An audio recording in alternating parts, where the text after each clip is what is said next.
«Γεια σας παιδιά, τι κάνετε, πώς είστε?» Φτάσαν τα Χριστούγεννα, τι ωραία. Χριστούγεννα με Χριστό όμως, μέσα στην καρδιά μας. Να κοινωνήσουμε και να βάλουμε το Χριστό, να βάλουμε την αγάπη, να συγχωρέσουμε αν κάποιοι μας πείραξαν και κυρίως μέσα από την καρδιά μας να προσευχηθούμε για όλο τον κόσμο. Σήμερα λοιπόν θα σας πω μια ωραία ιστορία για τον Άγιο Ιερομάρτυρα Μόδεστο, τον προστάτη των ζώων. Ο Άγιος έζησε τον 4ο αιώνα. Γεννήθηκε στην πόλη Σεβάστια του Πόντου το 300 μετά Χριστόν. Γονείς του ήταν δύο ευλαβείς χριστιανοί, ο Ευσέβιος και η Θεοδούλη. Όταν ήταν μόλις 5 μηνών βρέφος, ο Μόδεστος, ο πατέρας του Ευσέβιος κατηγορήθηκε ως εχθρός του αυτοκράτορα Μαξιμιανού και συνελήφθη. Αλλά στην πραγματικότητα η αιτία ήταν ότι ήταν χριστιανός και οι χριστιανοί διώκονταν εκείνη την εποχή, τους κυνηγούσαν, τους θεωρούσαν εχθρούς του αυτοκράτορα και της αυτοκρατορίας. Όταν η μητέρα του, η Θεοδούλη, πληροφορήθηκε για τη σύλληψη και τη φυλάκιση του αγαπημένου της συζύγου, πήρε τον Μόδεστο που ήταν βρέφος στην αγκαλιά της και πήγε στις φυλακές να τον συναντήσει. Φτάνοντας πλήρωσε τους φρουρούς να της επιτρέψουν να τον επισκεφτεί.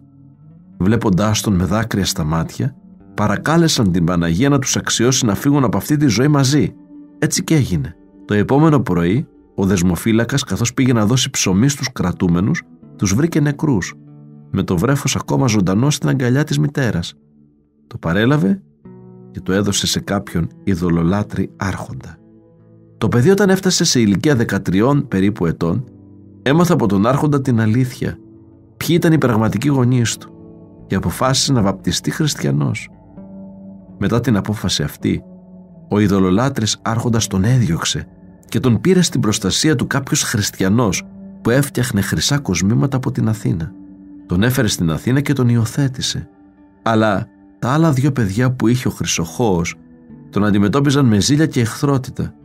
Γι' αυτό μετά από τον θάνατο των γονιών τους τον πούλησαν ως δούλο στην Αίγυπτο σε έναν ειδωλολάτρη αφέντη. Αλλά ο Θεός δεν τον εγκατέλειψε. Ο νεαρός χριστιανός Μόδεστος, με το παράδειγμά του και τα λόγια του, κατάφερε να κάνει το αφεντικό του να γίνει χριστιανός. Μετά από αυτό εκείνος τον απελευθέρωσε και ο Μόδεστος φεύγει για τα Ιεροσόλυμα, για τους Αγίους Τόπους, για να προσκυνήσει τον τάφο του Χριστού.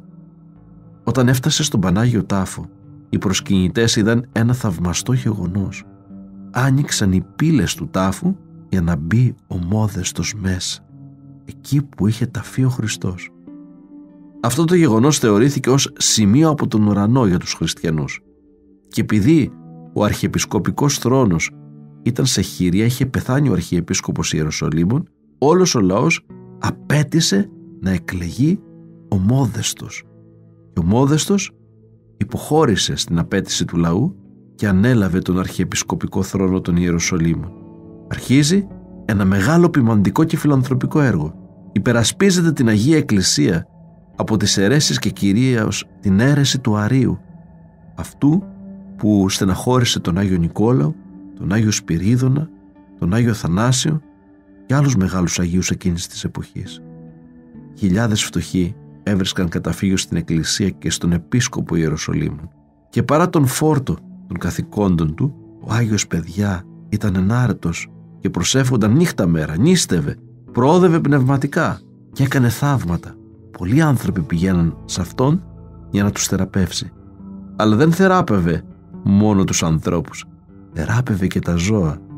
Είχε καταστεί προστάτης και θεραπευτής των πλασμάτων αυτών του Θεού. Θεράπευε τα άρρωστα κατοικίδια, τις γάτες, τους σκύλους, ιδιαίτερα όμως τα βόδια και τα μουλάρια. Και η ευεργεσία του προς τα ζώα εκδηλώθηκε κυρίως στο μαρτύριό του. Ένας αιρετικός ηγεμόνας της περιοχής συνέλαβε τον Μόδεστο και τον καλεί να απολογηθεί. Ο Άγιος ομολογεί ότι πιστεύει στο Χριστό και στην αληθινή Εκκλησία και τον υποβάλλουν σε βασανιστήρια. Τον δένουν σε 2 άγρια μουλάρια, τα χτυπάνε με σκοπό να τρέξουν και να ανοίξουν τον Άγιο στα 2. Ο Άγιος σηκώνει όμως το χέρι του, παιδιά, ευλογεί τα ζωντανά και εκείνα φεύγουν και τον αφήνουν λυμμένο και άθικτο. Ο ηγεμόνας θυμώνει. Διατάζει να φέρουν τα μουλάρια ξανά πίσω, να ξαναδέσουν τον Άγιο και τα χτυπάει ώστε να τρέξουν. Όμως αυτά ακούν τον Άγιο να φωνάζει: αν ο Θεός είναι μαζί μας, κανείς δεν είναι εναντίον μας.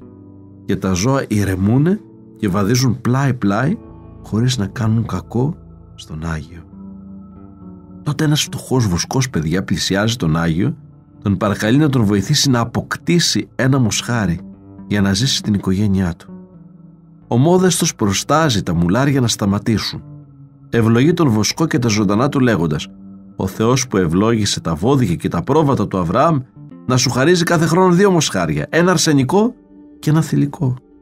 Το θαύμα εξαγριώνει περισσότερο τον ηγεμόνα και διατάζει να βασανίσουν κι άλλο τον Άγιο. Τίποτα όμως δεν έκανε εκείνον να σταματήσει να πιστεύει στον Χριστό.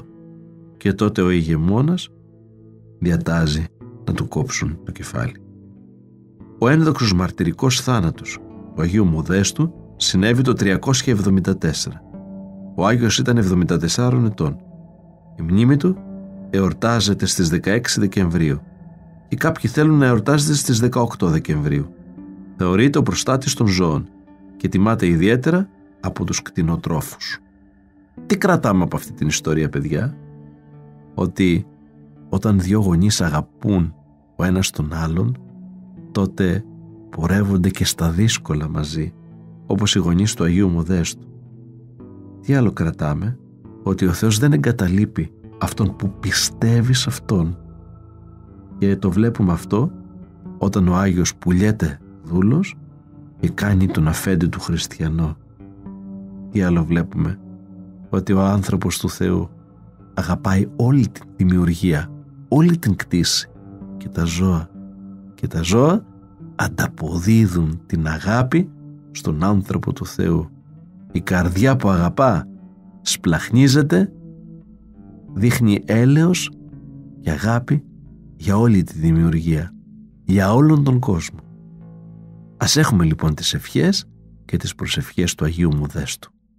Γεια σας, παιδιά! Γεια σας!